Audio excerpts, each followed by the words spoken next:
अगर हम सच में आज़ाद हैं, तो फिर एक सवाल इतना मुश्किल क्यों है? अगर लोकतंत्र में जनता सबसे ऊपर है, तो फिर आज जनता की आवाज़ सत्ता तक पहुँचते-पहुँचते इतनी कमज़ोर क्यों पड़ जाती है? किसानों पर गोलियां चलती है, छात्रों की आवाज़ पर लाठियां चलती है, बेरोजगार युवा नौकरी के लिए दर-दर भटकते हैं, गरीब आज भी दो वक्त की रोटी के लिए संघर्ष करता है।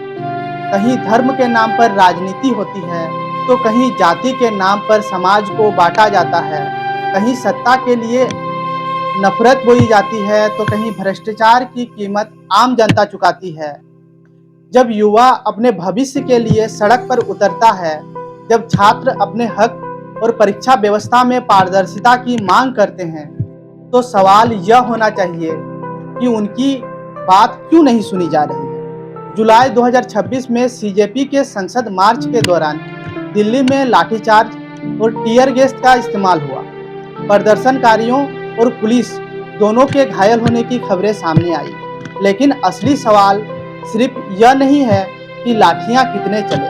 असली सवाल यह है, आखिर ऐसा नौबत क्यों आई? आज़ादी सिर्फ तिरंगा फहराने का नाम नहीं है।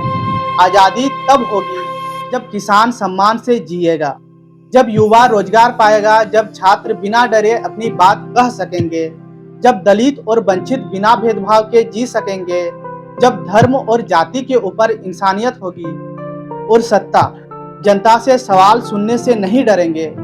देश हमारा है, लोकतंत्र हमारा है, इसलिए सवाल पूछना भी हमारा अधिकार है।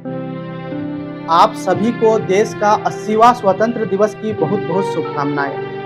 हम हर साल 15 अगस्त को तिरंगा फहराते हैं, राष्ट्रगान गाते हैं, देशभक्ति के गीत सुनते हैं, लेकिन क्या कभी हमने खुद से पूछा है, जिस आज़ादी के लिए लाखों लोगों ने अपनी जिंदगी कुर्बान कर दी, क्या हम उस आज़ादी का असली मतलब समझ पाए हैं? क्योंकि आज़ादी सिर्फ अंग्रेजों से मिली आज़ादी नहीं थी। आज़ादी का सपना था एक ऐसा भारत जहां किसी इंसान की कीमत उनकी जाति से तय ना हो, जहां उनका भविष्य उनके धर्म से तय ना हो, जहां गरीब होने का सजा गरीबी ना हो, जहां किसान अपने फसल के लिए, युवा अपने रोजगार के लिए और छात्र अपने भविष्य के लिए सड़क पर उतरने को मजबूर ना हो। और शायद आज 80 साल बाद भी सबसे बड़ा सवाल यही है। जश्न भी मनाइए, लेकिन उन सवालों को मत भूलिए जिनका जवाब आज भी इस देश की जनता मांग रही है। जय हिंद, वंदे मातरम।